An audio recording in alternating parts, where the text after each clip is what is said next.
Walmart employee in the oven being roasted alive. Neither Walmart nor the police provided any details about the incident. On October 19, at about 9:22 p.m. at the Halifax Central Walmart in Halifax, Nova Scotia, police responded to a report of a sudden death at about 9:30 p.m. Customers who were shopping that night said they heard a voice over the intercom saying the store was now closed, and then employees began directing all customers to the front of the store, where they told them there was an emergency and they needed to drop off all their belongings and leave immediately. Other employees at the location began to say that their rule was to enter the oven and clean it while it was on. Some said that was not possible, and that for those who worked at the Wal-Mart bakery, there were release buttons inside the oven, and if for any reason you closed it and you pressed it, it would release the latch and the oven would shut off. Someone else said the oven opens from the outside via a button and someone has to turn it on. Besides, customers could hear her screaming and no one could find her. The victim in this case has now been identified as a 19-year-old female Walmart employee. I'll update with any new details as soon as they become available.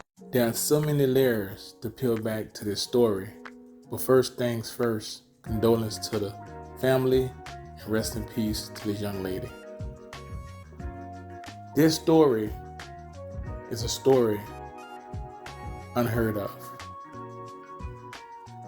Any type of walk-in oven have an emergency push stop button, and the button most likely has to be pushed to start on the outside of the actual oven.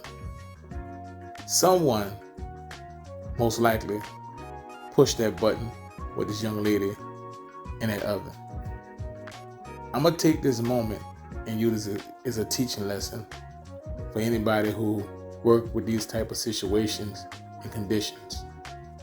There is something called lockout, tagout.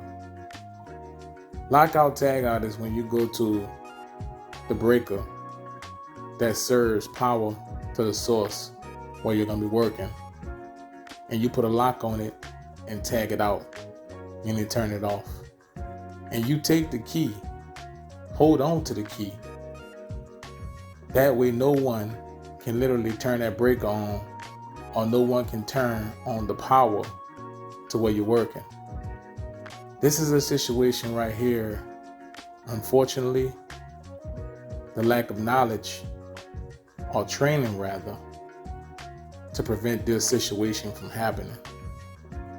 Like I said, there's something called lockout, tagout, where you get a lock and you put a tag on the actual breaker, that power source, the equipment, what you're working with or working on, to make sure that no one can turn it on and injure you, or rather in this situation, unalive you while you're working. Salute.